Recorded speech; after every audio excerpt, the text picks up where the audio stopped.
Hey, what's up, guys? Faith in the Strat. I wanted to go over what I was talking about with high probability setups. Um, and I wanted to show you Friday's price action. So we look at Friday's price action. You realize we were continuing from Thursday. Now, Thursday, we had a creeping trend. We had Asia, London, New York. We swept the lows here, trended up. It's a very easy setup Thursday, but come to Friday. Notice what we did right here. All this was order flow. There's nothing but quote up volume here. So this was real 50-50. And this is where you don't want to take a trade. This is where you would, sit and watch. But coming into New York is where we actually made a very high probability setup. So when we look here, we realize that actually off Asia, London, we actually made lows that we ended up sweeping. So Asia's lows got swept by London, then London made this low. Then we had another low that got swept right there. That's a low. It also made equal lows, which we ended up making 2 times here and here. Now, what you need to realize is the equal lows were created by mitigation, full mitigation. So understanding that gave you a higher probability setup. Now we come here, this could have been your high probability setup because you could have took it off the NY kill zone with the sweep of the low, aiming for these highs. And there was a strap reversal right in there. Something like that. So when we go to a smaller time frame,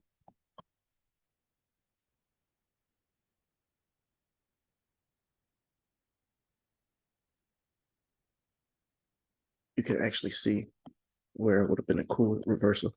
So right down here, per the strat, it's a 2 down, 2 up reversal that you could have took.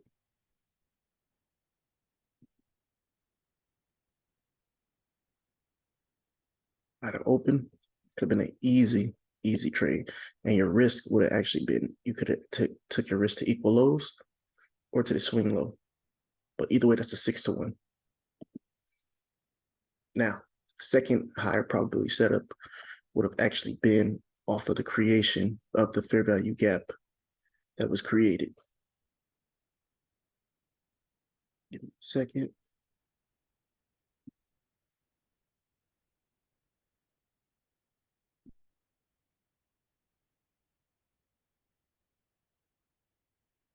So I go to a smaller time frame, like the 1 minute over here.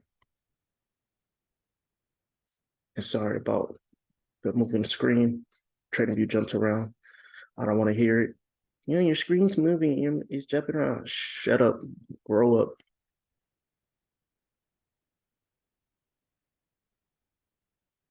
You had an easy setup coming into here. After, I'm sorry. You had an easy setup after the market structure shift. There was a pullback here. Could have been a second re-entry. But then your short entry would have been here because this was your order block. This is your bearish order block. Remember, once we start creating bearish order blocks, we expect price delivery to switch to bearish to sell side delivery. Created a bearish, and then inside of that bearish, we actually created a propulsion block. Don't know about propulsion blocks? Watch core content or 2023. This propulsion block entry, you could have taken a short entry. This block to this swing low. 7-1.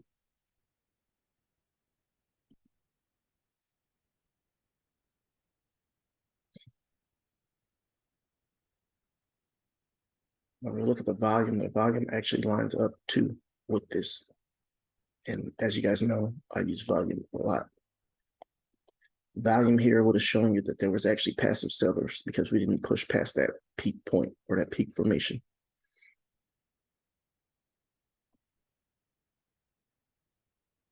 Now, coming into the lows, this is where the very high probability setup comes in. right here, think about it. We touched down low, which ICT actually reviewed this day. We touched down low on the swing low, came back rejected, grabbed this sell side liquidity. But what also did we tap? We ticked literally right above the midnight open, 40.63, 40.62.50. So that was literally only two ticks above midnight open. Talk about precision. We had a slight market structure shift. And then we had, obviously, the creation of a breakaway gap, which makes sense because we started to create propulsion blocks inside of it. So off of the breakaway gap, you really wouldn't have seen a clean retracement into it, right? But when we go down to the M1 time frame,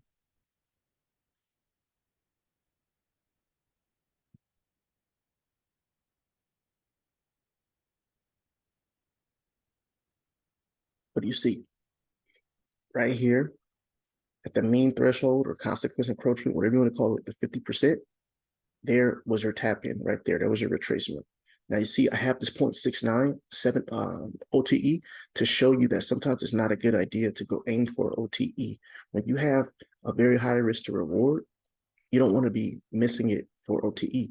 So when you look here, this long position, you would have aimed here, aiming for these swing highs, but waiting for an OTE entry, right? You wouldn't have got tagged in. You would have missed out on a 23 to 5 trade pretty much. I mean, yeah, 23 to 1 trade. My bad. It's a 23 to 1, and it's a 15 point move.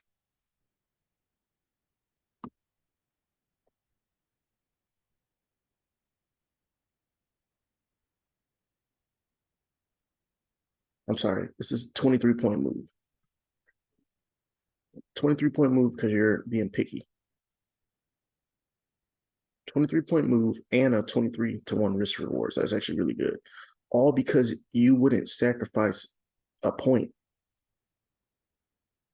This is like literally $1. This is 1 point. So this is 50 risk per contract. Think about it. Versus you to just let your risk be a little bit higher at the 50. Now you're sacrificing about 2.25 points. 2.25 points to still tag in and get 20 to still tag in and get those 20 or so points. So it changes your risk to reward. It does. It's a 9 instead of a 23, but you still get a ton of points because that is still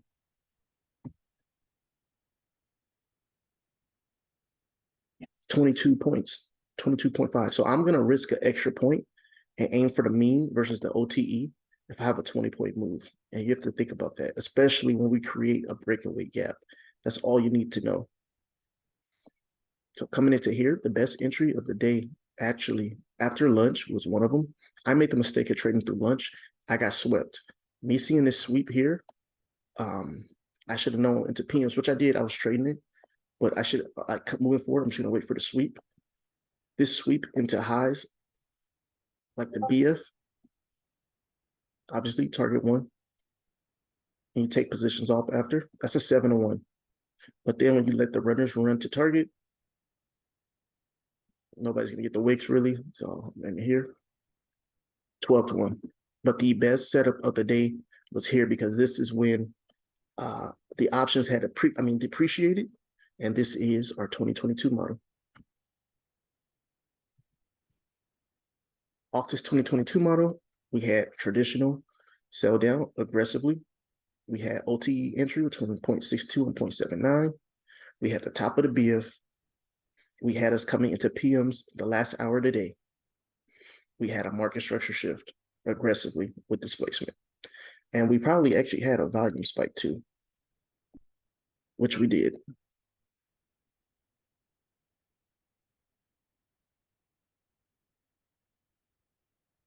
Oh no, actually we didn't.